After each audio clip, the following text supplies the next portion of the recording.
Assalamualaikum warahmatullahi wabarakatuh. Welcome back to teman podcast All Body Have a Story. Ya, sahabat-sahabat Tampaners, balik lagi sama saya Rasid Dodo. Dan sekarang kita masih ada di Muara Enim.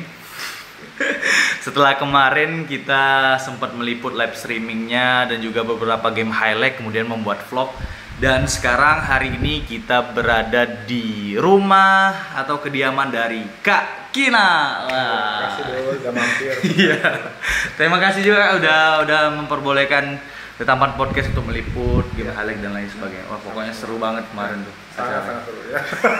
Selamat dan sukses dulu deh. Walaupun agak-agak iya, capek pasti ya, tapi pasti sukses lah ya, jalan acaranya ya, Kak. Sangat sukses ya, semoga. Terima kasih, ini berkat ya dukungan teman-teman lah dari panitia, stakeholder sama Pemda Muara ini yang telah menyukseskan acara Bupati Cup 10 untuk terutama di kategori bola basket. Oke. Itu lumayan itu juga kan kategorinya dari SD, betul, SMP maupun SMA. Betul, benar-benar lengkap. Soalnya sekarang udah jarang sih yang sepaket, dalam artian itu ada antar SD-nya, ada antar SMP maupun SMA-nya, kan udah jarang tuh. Betul. Kemarin itu sih kalau sebenarnya dari RKA Bupati Cup ke-10 kemarin itu sebenarnya SD itu tidak ada. Cuman demi pembinaan yang berjenjang lah dari SD, SMP, SMA, ya kita buat untuk kategori SD itu kami adakan. Gunakan kita untuk talent scout juga, untuk pembibitan, untuk meningkatkan animo basket Muara Enim, karena kan sekarang emak-emaknya lagi seneng banget nonton, apalagi kemarin tuh coba seru banget ya. Emak-emaknya lebih heboh dibandingin yang apa anak-anak yang bertanding, karena memang kemarin lagi tight game banget gitu kan, karena kejar-kejaran skor kan, sempat ketinggalan, kemudian SD Rabani bisa membalas di satu menit terakhir kemarin. Kayak gitu, kayak deg-degan. Iya, makanya tingkat SD pun sudah bisa tight game kayak gitu ya, luar biasa. Udah. Dan kita juga itu di live streaming pun rame loh. Sangat rame itu. Pendukung dari SDIT Rabani itu banyak sekali nih, luar biasa. Saya nggak nyangka sebenarnya, karena ini kan kelasnya kelas SD. Saya ini tidak berekspek lebih karena ini rame. Karena kita kan berpikir anak SD siapa yang mau nonton kayak gitu kan. Kalau hype-nya anak SMA itu kan memang puncak karir di sekolah itu kan di SMA kan. Jadi mungkin supporter lebih datang. Ternyata saya nggak nyangka gamenya seru, tight game juga, terus supporternya wah, mama itu pokoknya besaran suara mama daripada suara lagu dari suara lagu sama di lapangan. Gitu. Tapi kalau menurut Rasid juga tiap daerah itu ada ciri khas masing-masing. Kayak kemarin Rasid di Lahat kan. Itu partai puncaknya itu yang Bupati Tunas Bupati Cup Lahat, itu partai puncaknya itu antar SMA Putri. Betul. Nah, di situ juga SMA Putri itu ulangan di BL, final di BL. SMA BSI lawan SMA 2 Lahat. Di situ juga seru banget tuh. Gelora Selami Lahat tuh penuh. Dan terjadi lagi juga di Muara Enim juga. Pikir kalau kita di luar pikiran kita, anak SD emang banyak yang nonton gitu kan. Tapi banyak ya, rame, hampir penuh gor itu. Karena aku pikir ya itulah, saya balik lagi ya, kita nggak berekspek itu rame, karena itu masih tingkat dasar lah ya, untuk perkenalan basket. Jadi saya pikir ya untuk rame pun nggak berekspek itu, karena ya tetaplah kayak kita kemarin kan mungkin banyak kejadian, akhirnya kita pilih alternatif terakhir ya, lebih baik kita di acara puncak itu SD aja. Betul, karena SMA kemarin ada insiden, akhirnya kita diadakan penontonnya, kita masukkan acara puncaknya untuk kategori SD. Saya nggak berharap terlalu banyak karena penontonnya juga saya pikir anak SD, emak-emak aja, ternyata wah semuanya meriah, dan saya anggap itu terbayarlah keringat kami selama sebenarnya 5 hari penuh, ya berjibaku, nanti bisa dapat vibe seperti itu sangat menyenangkan. Dengar-dengar juga dari panitia juga tidurnya malam, bangunnya pagi. Iya kan game pertama itu 7.30 itu udahan. Jadi jatuhnya tidur pagi, bangun pagi. 7.30 selesai jam 10. Nah, selesai evaluasi baru balik jam 12 bubar baru bisa. Iya, makanya luar biasa sekali perjuangan dari rekan-rekan Perbasi Muara Enim dan juga seluruh panitia. Tapi yang pengen Dodo tahu juga Kak, dari tergelarnya antar SD SMP itu pasti ada mungkin akademi mungkin Kak? Ya, mungkin ya. Yang pengen Dodo tahu, ada berapa akademi sih Kak yang ada di Muara sekarang Enim? yang saya ketahui, karena ini kan kami pengurusan baru, perlu diketahui oleh teman-teman Tampan. Kami ini adalah pengurusan Perbasi baru dan baru sangat muda banget, baru sekitar Belum 2 bulan. Belum. 1 bulanan baru. Karena kami langsung persiapan untuk Bupati Cup kan, pada saat sudah terpilih ketua, kami nggak fokus untuk pelantikan, kami fokus untuk bagaimana menyelenggarakan Bupati Cup, karena turut juga untuk memeriahkan HUT Kabupaten yang ke-76 kan, gitu. Karena itu udah ada rangkaiannya. Ulang tahun Muara Enim ya. Nah, kayak gitu. Nah, kemarin untuk kalau akademi ya itu cuman saya ketahui yang terdata. Kami yang sudah itu ada 2. Yang pertama itu MBS, Muara Enim Basket Sehat, yang kedua Porsiba. Kayak gitu. Nah, itu domisilinya berbeda-beda. Ada yang di Muara Enim, ada yang di Tanjung Enim seperti itu. Jadi ada 2 sekarang. Betul ada 2. Tapi alhamdulillah kalau MBS itu udah untuk anak didiknya itu hampir di atas. Kalau terakhir ya saya waktu ada sparring tahun Prabu itu 50 orang. 50 orang. Makanya SD 6 itu dia bisa buat 3 tim. Ya kan kemarin kan ada juara 2 dia, juara 3 dia, juara 4 dia kayak gitu ya. Karena mereka 4. Jadi kalau itu 12 dikaliin aja, kaliin 2 kan jadi berapa? Jadi berapa? Iya, 48-an kan kayak gitu. Seperti itu dong. Jadi kalau untuk di Porsiba mereka memang khusus dilatih di Tanjung di bawah naungan PTBA. Itu ya, karena tempat bernaungnya juga memang disupport oleh perusahaan juga seperti itu. Tapi Kak, menurut Kakak nih Kak, seberapa penting sih pembentukan akademi untuk prestasi bola basket Muara Enim ke depan? Penting. Kalau kenapa ya kita perlu tahu juga dulu ya, kenapa kami masukkan kategori SD itu karena untuk mengapresiasi dia juga. Karena kalau nggak ada pertandingan dia latihan juga bosan takutnya. Jadi kami sebagai di sini Perbasi memberikan perhatian khusus untuk untuk kategori sekolah dasar atau yang masih berjenjang dasar lah gitu. Karena apa? Karena kan mereka harus mengenal dan menyukai dulu bola basket. Karena kan tahap di SD tahap perkenalan aja, dia harus menyukai dulu kayak gitu tuh. Kan seperti itu. Makanya saya bilang kenapa SD dimasukkan dalam kategori itu ya memang itulah memang karena untuk mau meningkatkan animo dan juga untuk kalau di dalam pembibitan mereka adalah tapak awal atau dasar fondasi untuk bagaimana kita mau mendapatkan bibit-bibit unggul. Bibit-bibit unggul di mana kalau bisa di bibit unggul kalau misalkan mereka bisa jadi dapatkan atlet muda yang profesional yang bisa membanggakan Kabupaten Muara Enim di kancah event-event yang bakal ikutin seperti itu tuh. Gitu. Makanya tapi kalau aku boleh bilang Kak, ini daerah-daerah lain juga maupun di mana di Kota Palembang ada yang baru mulai basket itu dari SMP, dari SMA. Ya. Muara Enim kalau boleh dibilang curi start. Curi start kan apa? Dari SD pun udah pasti ditanya, ini kelas berapa? Ada yang kelas 3 SD, 4 SD, 5 SD. Yang otomatis bakal kira-kira 6 atau 7 tahun ke depan dia udah mateng banget sih Kak. Karena mereka itulah yang kita bisa lihat lah, kita bisa ukur lah dari sekarang. Karena anak SD ini kamu kelas berapa? Kelas 6. Kita bisa lihat ini bisa ini bakal kita dapat bakal akan ikut event misalkan Popda dan Popda mereka lah yang menjadi pondasinya. Jadi tinggal bagaimana caranya adalah memberikan payung buat mereka, tempat mereka berteduh, tempat mereka ini rumah kami lah kata, ini rumah kedua kami kayak gitu, hingga mereka tuh ada tempat untuk bernaung kata orang itu. Jadi kayak kalau SD, ternyata kami diikuti, disupport kayak gitu, diperhatikan sehingga tidak merasa ditinggalkan seperti itu. Dan juga diberikan wadah. Betul, wadah. Tempat untuk bernaung lah seperti itu. Tapi di balik itu semua nih sahabat-sahabat Tampaners, kita flashback beberapa tahun ke belakang. Muara Enim ini bukan sebagai apa ya, bukan sebagai daerah yang baru mau mulai pembibitan semuanya. Enggak, udah dari beberapa tahun ke belakang tuh udah berhasil di puncaknya, kalau orang bilang tuh prestasinya. Ada juga di SMA dia back to back juara di BL ya kan, putra putri, dan juga di Porprov juga berbicara banyak. Tapi ada sempat ada, kalau Rasid bilang Kak, ada sempat penurunan prestasi pada saat setelah itu.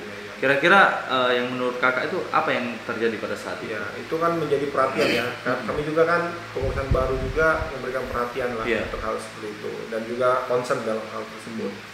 Kenapa saya bilang kayak gitu? Penurunan itu mungkin banyak faktor. Kita nggak bisa faktor eksternal, bisa faktor eksternal. Sekarang karena saya di pengurusan baru ini baru, jadi kita belum bisa memetakan gitu. Akan tapi saya pahami banyak hal yang mungkin di luar jangkauan kami. Akan tapi yang jelas kemarin kalau saya pikir sih kurangnya kompetisi. Itu pasti itu karena kompetisi. Karena anak-anak itu kan Muara ini haus benar, kalau mau keluar ada event di luar pengen ikut. Nah, cuman karena memang satu kompetisi kurang, terus kemarin kami kekurangan pelatih yang berkualitas. Maksud saya kenapa saya bilang bisa dihitung dengan jari, ya kan? Dengan pembentukan akademi ini, mereka kan kayak gini, pelatih-pelatih yang sudah punya lisensi itu bisa mengajarkan kepada mentor. Saya bilang karena mentor, karena belum menjadi pelatih, mentor anak-anak kecil tersebut untuk mendidik. Nah, makanya dibilang ada mentornya. Jadi ada pelatihnya, terus dikasih, jadi pelatihnya itu ngasih kayak kayak jadwal, agenda buat mentor-mentor yang nge-hire anak-anak ini. Nah, satu itu memang pelatih kurang. Terus memang pelatih kurang, terus sumber dayanya juga kemarin sempat menurun kayak gitu. Nah, adimunya mulai berkurang. Nah, alhamdulillah itu jadi concern kami juga untuk pengurusan baru ini di Perbasi Muara Enim. Itu menjadi concern yang sangat jelas buat kami, karena jangan sampai terulang kembali. Karena saya seperti Dodo bilang tadi, kami sempat berprestasi di kancah pelajar. Itu sangat udah nggak bisa sudah ada legacy. SMA 2, SMA 1 tuh legacy udah ada. Kami udah pernah juara ter-ekstri juga di DBL. Kalau udah ngomongin pelajar, Muara Enim udah masuk lah kayak gitu, karena sangat diperhitungkan. Nah, menjadi catatan kami memang satu adalah kepelatihan. Yang kedua itu yang saya ketahui kepelatihan, terus kepelatihan, satu kompetisi.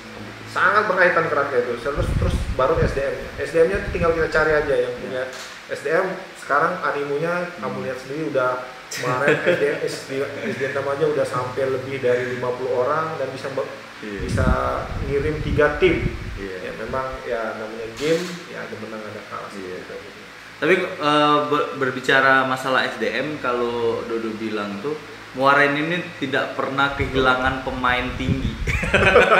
Dari zaman Dodo pun ada rombongan Luka, ya kan, Robi Arta itu tinggi-tinggi itu. Dan sekarang kemarin lihat ada pemain SD tinggi, udah hampir kayak pemain SMP. Cewek pula.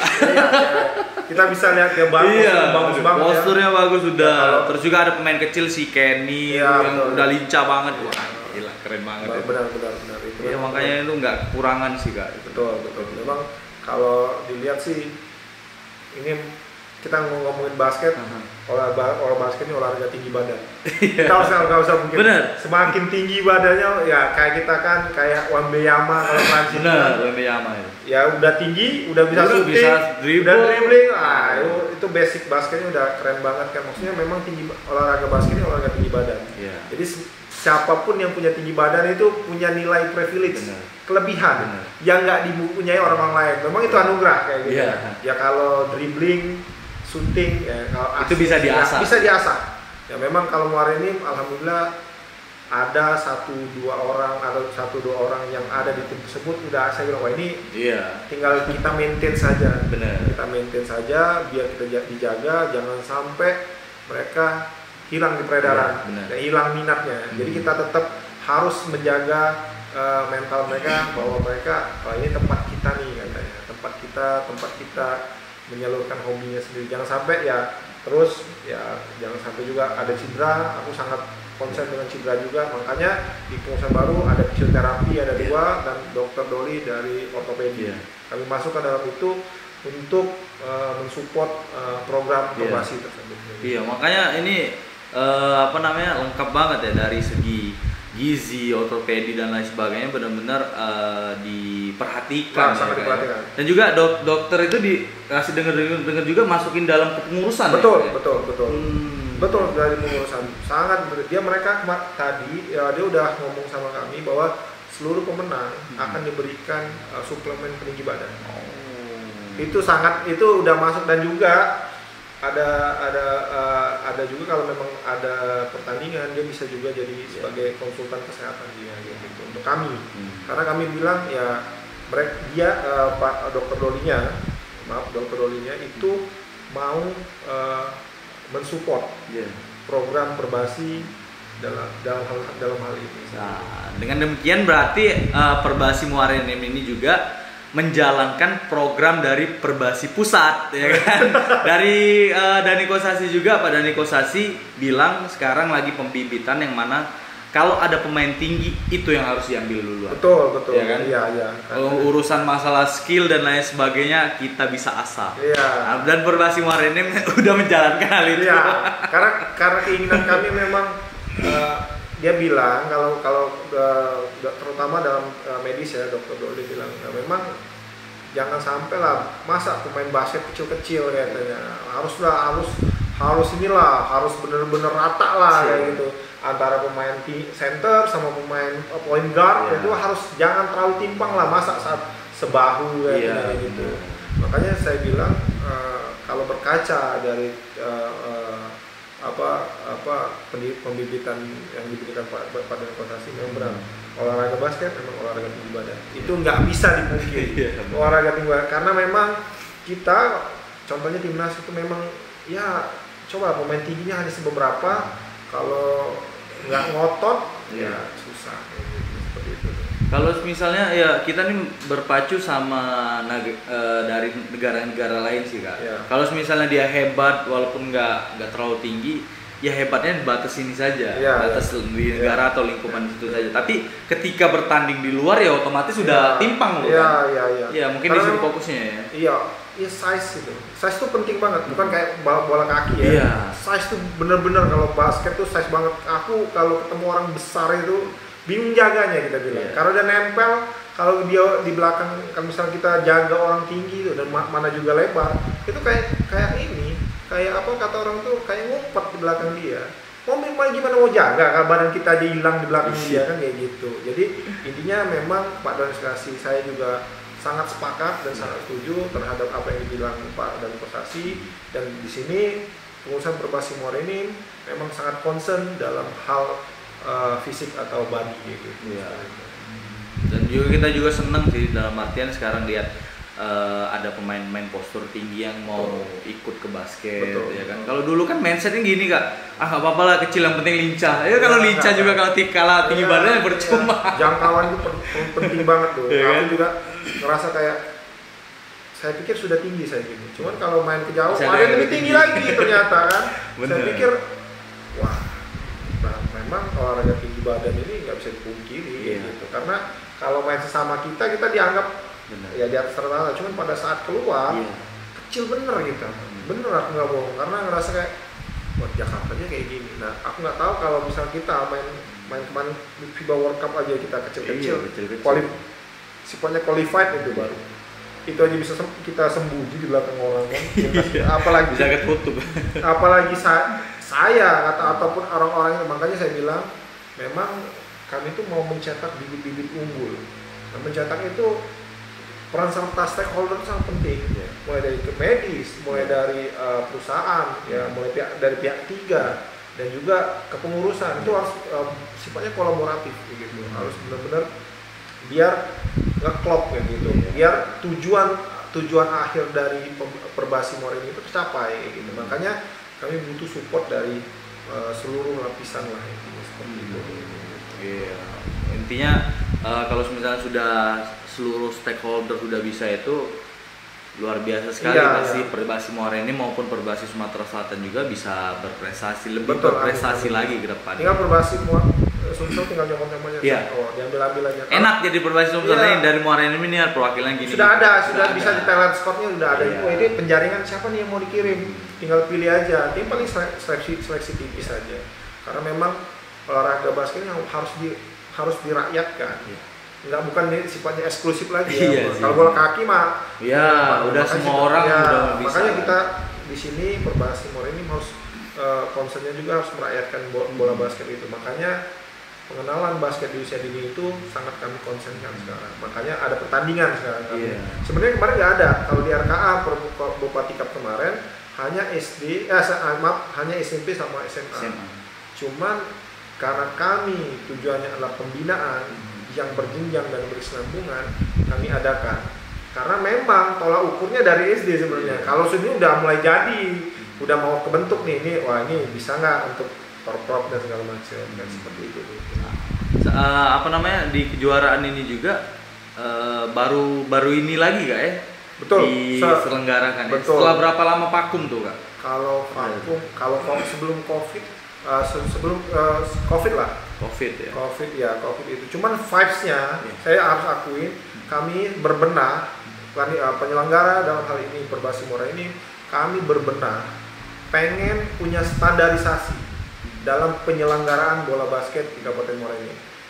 Kami punya standarisasinya sangat tinggi, mengacu pada MAP, DBL, IBL. Nah, bagaimana kita menimbulkan vibes minat itu memang orang senang jadinya main basket. Aku pengen dipanggil seperti ini. Jadi karena animo kami bentuk animo masyarakat dan anak-anak bahwa basket ini memang olahraga yang menyenangkan seperti itu. Karena olahraga ya jangan standar aja. Ayo kita masuk, pemanasan, udah game selesai kayak gitu kan, enggak. Kita menghargai jadi payah dia yang masuk sampai final, kita hargai, kita buat mereka seperti se-eksklusif mungkin ya, kayak gitu.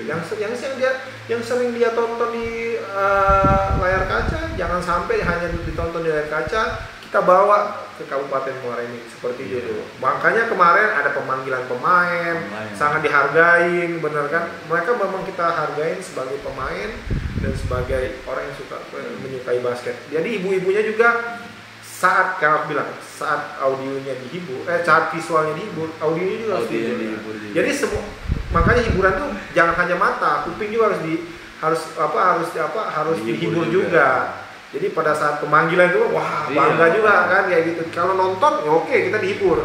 Cuman pada saat audio juga dihibur, ya itu enak juga seperti itu kan. Jadi membuat vibes yang benar-benar ya beda dari makanya akhirnya semua terbawa.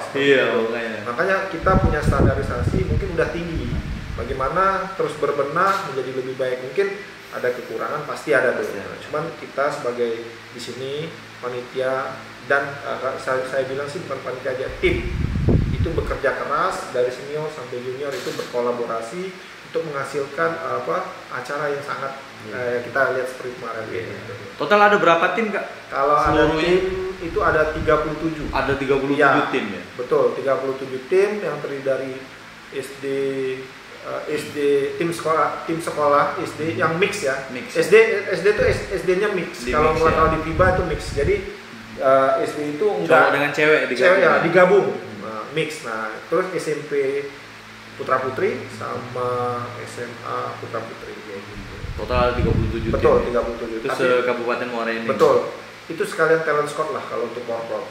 Jadi kita kemarin rencananya mengundang tim luar, akan tetapi kita lihat skala prioritas karena ternyata 2023 itu ada Porprov. Sehingga kami berpikir kita lebih baik kita talent scout. Ntar kalau ada Palembang, misalkan ada itu yang dari Blumbang nggak mau kirim kan kayak gitu. Ya ini kita nggak dapat pemain-pemain yang berkualitas seperti itu. Kemarin kan Blumbang alhamdulillah, bukan Blimbing itu ngirim. Rambang Dangku ada Rambang Dangku itu ngirim. Nah mungkin ceweknya ada yang udah bagus kan gitu. Karena memang tujuan akhirnya itu kan memang Perbasi dalam hal ini event tertingginya itu adalah Porprov. Betul. Nah itulah menang atau kalah itu suksesnya Perbasi pengurusan Perbasi itu dilihat dari Porprov. Kalau dapat medali dia berarti sukses. Seperti itu. Tapi udah itu sih Kak, apa dalam artian aku bilang dari acuannya ini bukan ke Popda lagi langsung Porprov nih. Iya, kan? Jatuhnya SD udah dipersiapkan untuk Porprov. Iya. Daerah-daerah lain harus itu nih mati-mati. Iya, karena memang kita harus berpikir memajukan dari ini. Iya, makanya. Iya, makanya kemarin Kepala Dispora dan sekjennya KONI itu mengapresiasi acara kita karena memang nggak menyangka SD di sini vibes-nya sangat bagus, animo sangat tinggi. Dia bilang acara kalian terbilang sukses atau bisa dikatakan sukses kayak gitu karena memang animonya itu bisa menimbulkan animo di SD itu luar biasa dulu. Aku nggak menyangka kalau seram itu. Aku pikir udahlah, pokoknya jalan aja lah pokoknya. Yang penting lancar. Yang penting nutup. Aku udah nggak pesimis sih. Cuman kita berpikir ya SD lah. Kita nggak bakal berpikir sejauh apa. Ternyata emak-emaknya luar biasa. Gitu. Dan anaknya juga yang juara juga. Ya. Itu bisa hampir overtime loh. Iya. Setight game itu makanya sahabat-sahabat Tambaners yang nonton di live streaming pasti wah tegang ya. Tegang juga. Lompat aja. Kaki nak di pinggir lapangan. Berapa lagi waktu? Kalau 10 menit ya, 10 detik. Ternyata 10 detik itu yang menentukan hasil akhir ya. Aku nggak nyangka itu 10 detik loh. 10 detik itu sama. Iya makanya. Iya, 10 detik kan aku berapa kata aku 75. Aku pikir bisa nyamain lagi. Kan sempat ketinggalan sempat leading ketinggalan ya hasil akhirnya seperti itu. Dan juga yang uniknya juga di pertandingan kejuaraan Bupati Cup ini ada peraturan yang hampir mirip-mirip dengan DBL. Di mana setiap masing-masing itu harus man to man. Betul. Nah, ini baik dari SD pun aku lihat kemarin udah man to man. Betul. Itu kira-kira tujuannya apa kira-kira? Sebenarnya sih gini loh, ada anak-anak kecil atau anak-anak usia dini itu harus diperkenalkan bahwa jaga yang benar itu adalah man to man, nggak zone, nggak 1-2-2, ya karena kita tanamkan bahwa kalau kamu jaga, kalau kamu main basket itu jaganya ya saat man to man itu yang paling benar. Kita berkaca dalam ngomong itu peraturan memang sudah DBL pegang, memang kan dari kita lihat aja lah lebih menghibur kalau one on one itu kayak gitu. Kalau man to man itu lebih menghibur karena saya pikir jaga yang paling benar itu memang man to man. Ya kalau kita dulu kita zone ya bisa sebenarnya, cuma kita akan mengajarkan budaya malas kayak gitu. Kenapa saya bilang bisa zone santai? Ngapain? Kalau jadi nggak anak-anak usia dini itu harus belajar tanggung jawab, berpikir bahwa jaga yang benar itu jaga man to man kayak gitu. Jadi kalaupun zone itu nggak ada sah-sah saja, itu namanya bagian dari strategi. Tapi alangkah baiknya kami berpikir kenapa kami masukkan dalam regulasi pertandingan, karena dipikir untuk memperkenalkan bahwa man to man adalah dasar dari defense. Benar. Dasar dari defense. Kenapa? Kalau nggak kayak gitu nyolek-nyolek aja nih anak-anak. Iya kan kayak gitu doh ya. Nyolek-nyolek aja. Jadi dia nggak punya rasa tanggung jawab. Ada temen jaga di belakang, dia masuk ya bela itu kan bagian kamu kayak gitu. Nggak apa-apa orang masuk ya ribut nggak mesti. Nah, makanya dia bilang kalau misalkan man to man dia bisa jaga, wah itu mungkin sangat membantu pada saat bertanding. Dasar iya, dari betul. event tadi. Ya memang regulasi itu dibentuk dasar dari defense itu adalah man to man. Seperti itu. Lengkap banget ya kejuaraan Bupati Cup ini, ada dokter ortopedinya segala macam. Cuman satu sih kalau aku lihat kurang Kak, belum ada statistik ya. Ya, itu kita akan diperbaiki. Mungkin itu konsen kedepannya juga kan statistiknya kan. Statistik mungkin ya perangkat pertandingan juga harus dilengkapi juga, mulai dari kesediaan, terus regenerasi. Yang jelas harus ada regenerasi. Karena yang sekarang ini udah senior semua dia. Aku takutnya kalau ngadain pertandingan kita bingung mau kemana nih kayak gitu kan. Dari IP, dari wasit, dari petugas meja kayak gitu, dari kru kayak gitu. Jadi kita sudah setiap hari itu dievaluasi. event itu dari game pertama itu ada evaluasi kan, kecolongan semua, banyak ada yang kecolongan ya, kita perbaiki, alhamdulillah lebih baik hari kedua, hari ketiga sampai dengan hari terakhir juga alhamdulillah bisa sampai dengan selamat dan menghasilkan juara-juara yang seperti sekarang. Dan juga sukses ya. Peserta senang dan panitia pun senang. Ya. Alhamdulillah betul. Selamat pokoknya Kak. Ya, alhamdulillah sukses ya. sudah menggelar kejuaraan Bupati Cup, ditunggu untuk kejuaraan yang selanjutnya. Ya.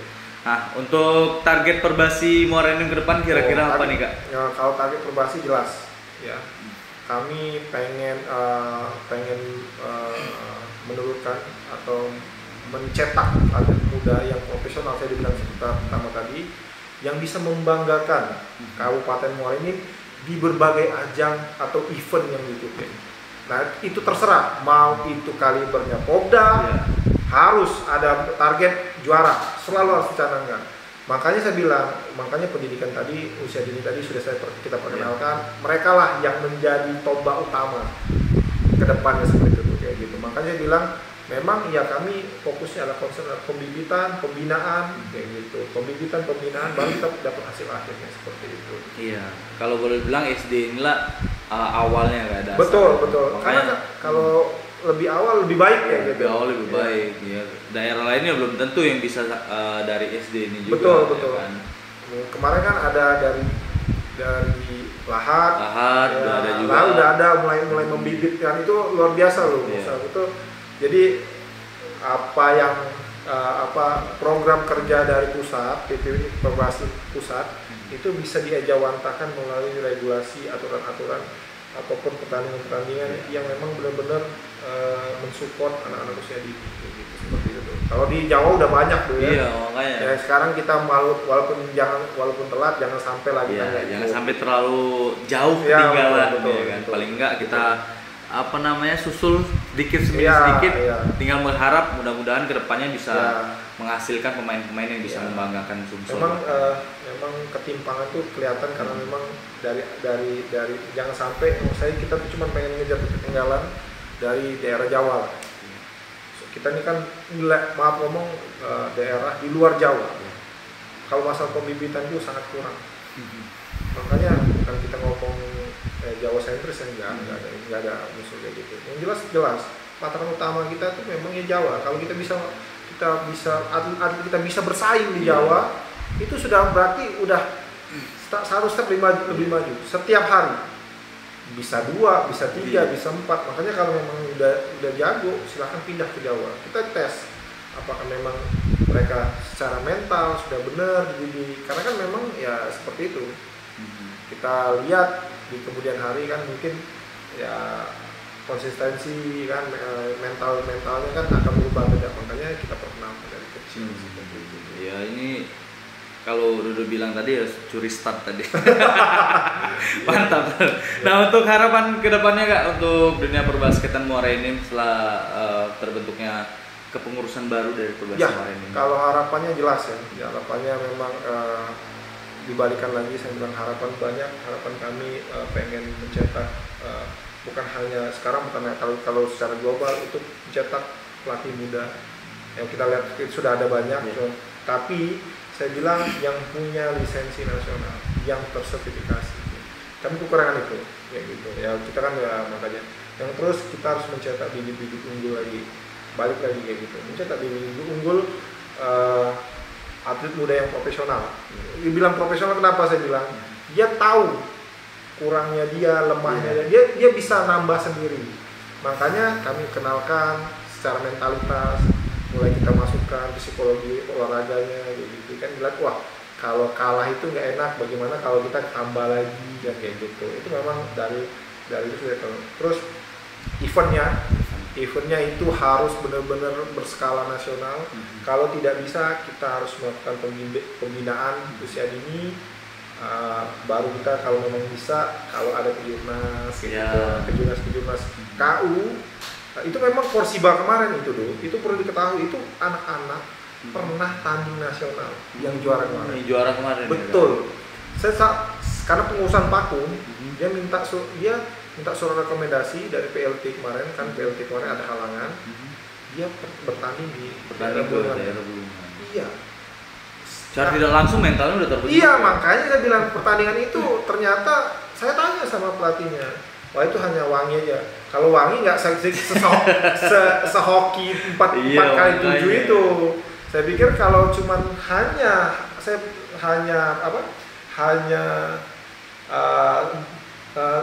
satu kali itu mungkin ada hokinya. Itu enggak. Kelihatan anak itu udah paham basket. Iya. Saya bilang menjaganya itu udah benar-benar kelihatan. Oh, ini jago nih kayak gitu. Gimana cara ngentinya udah paham soal itu.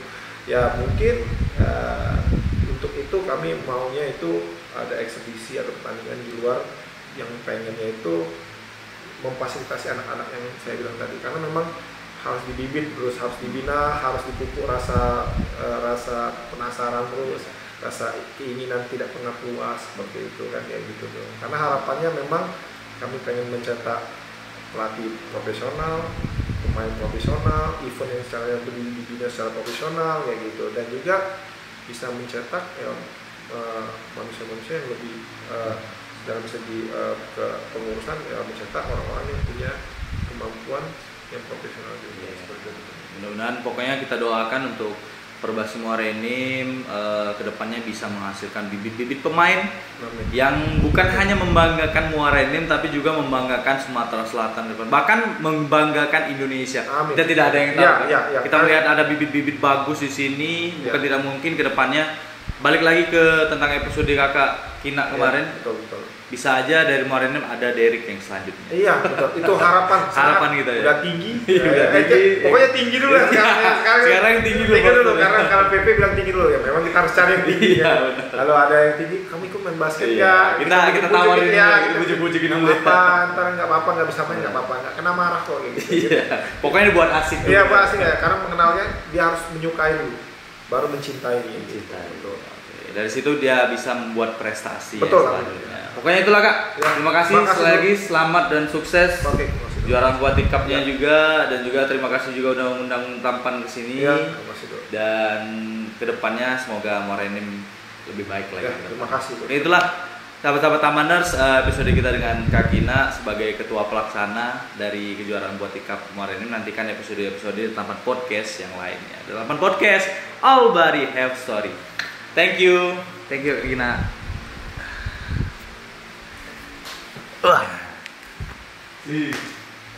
Itu pernah